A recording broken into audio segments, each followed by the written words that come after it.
Praise the lord, హల్లెలూయా. మన ప్రభు అయిన యేసుక్రీస్తు నామం పేరిట మార్నింగ్ లవర్స్ ద్వారా ఈ మాటలు వింటున్న మీ అందరికీ నా హృదయపూర్వకమైన శుభాభివందనాలు తెలియజేస్తున్నాం. ప్రతి ఉదయం యేసు ప్రభు వారు ప్రేమతో మనలను పలకరిస్తూ ఉంటే చాలా సంతోషంగా ఉంటుంది కదా.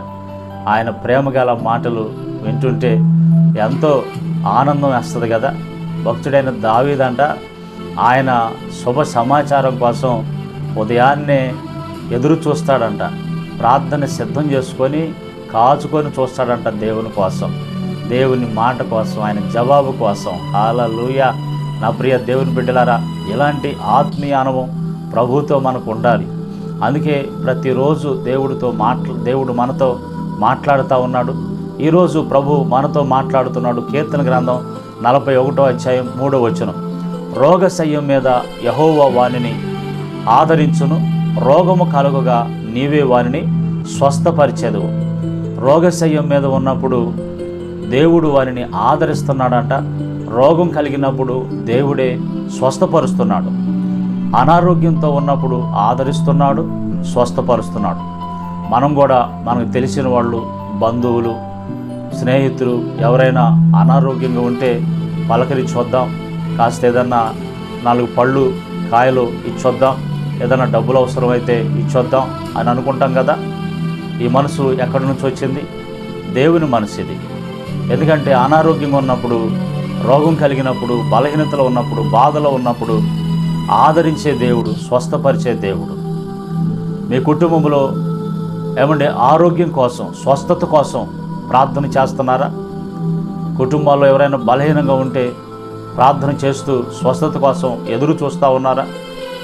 చాలామంది అంటారు, ఎన్ని రోజుల నుంచో ఎదురు చూస్తున్నానండి, ఎన్ని రోజుల నుంచో స్వస్థత కోసం వేచి ఉన్నానండి, ప్రభు సన్నిధిలో ప్రార్థన చేస్తున్నా, ఇంకా ఎన్ని రోజులు నేను ఎదురు చూడాలండి, ఏందో దేవుడు నా వైపు చూడటం లేదు, నన్ను పట్టించుకోవటం లేదు అన్నట్లుగా దిగాలుగా, నిరాశగా, నిస్సృహతో చాలామంది ఉండిపోతారు. నా ప్రియ దేవుని బిడ్డలారా, దేవుడు ప్రతి ఒక్కరు ప్రార్థన వింటాడు. దేవుడు ఒకవేళ ప్రార్థన వింటలేదు అంటే, జవాబు లేటుగా వస్తుందంటే కొంచెం నిరీక్షణతో ఎదురు చూడు.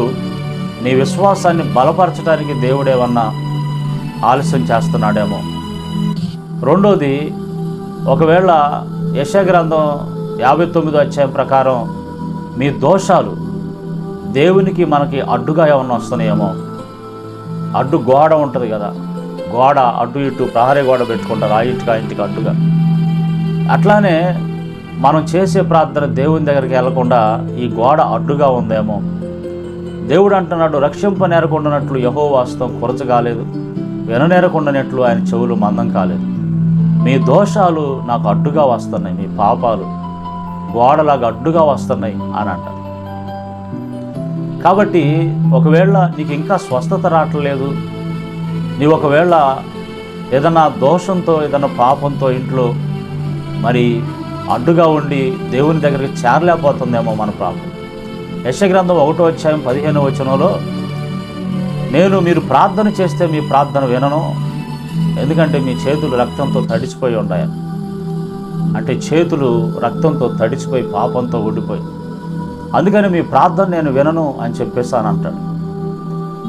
కాబట్టి ప్రార్థన వింటలేదు, జవాబు రావటం లేదు అని అంటే మనలో ఏదో ఒక దేవునికి అడ్డుపడేది, అంటే మన ప్రార్థనకు అడ్డుపడేది ఏమైనా ఉందేమో చూసుకోండి, పరిశీలన చేసుకోండి.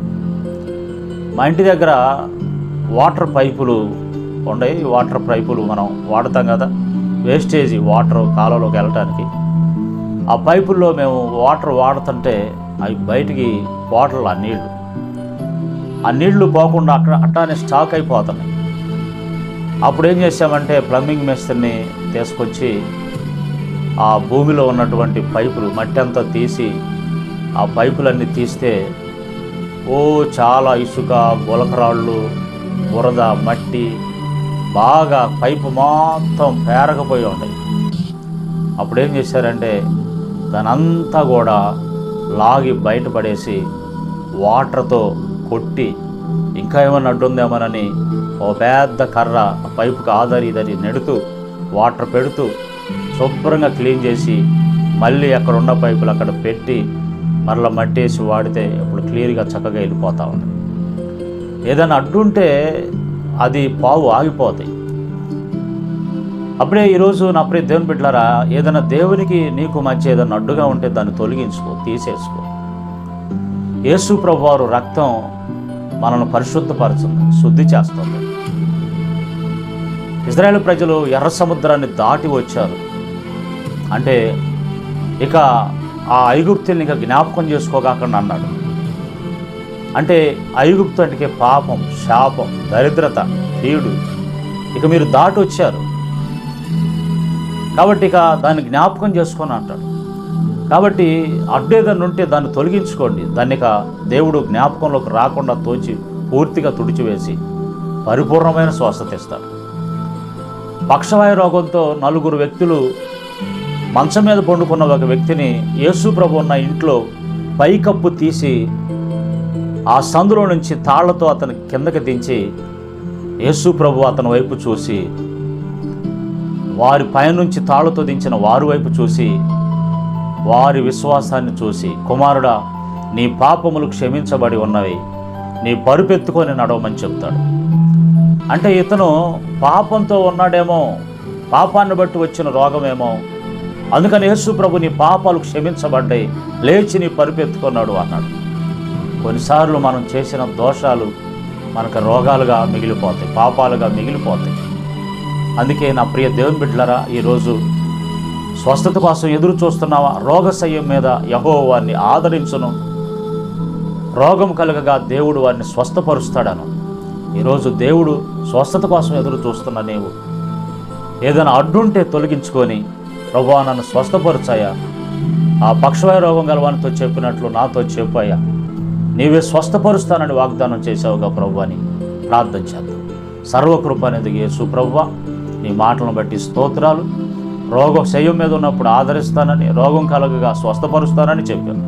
ఈ మాటలు వింటున్న నీ బిడ్డల జీవితంలో ఎవరైనా అనారోగ్యం ఉండి ప్రార్థన చేస్తూ స్వస్థత లేక నిరాశగా ఉంటే, అడ్డుగా ఉన్నది ఏదైనా ఇప్పుడే వాళ్ళు తొలగించుకునే మనసు, ఇప్పుడే వాళ్ళు పాపాన్ని కడుక్కునే మనసు, విడిచిపెట్టే మనసు నాయన కలిగించండి. ఎప్పుడైతే వదిలిపెడుతున్నాడు, విడిచిపెడుతున్నాడు, శీఘ్రముగా యేసుక్రీస్తు అనే నామములో నీ బిడ్డలకి స్వస్థత కలుగునుగాక నాకు జ్ఞాపిస్తాను. యేసు నామములో ప్రార్థిస్తున్నాం తండ్రి. Amen, amen.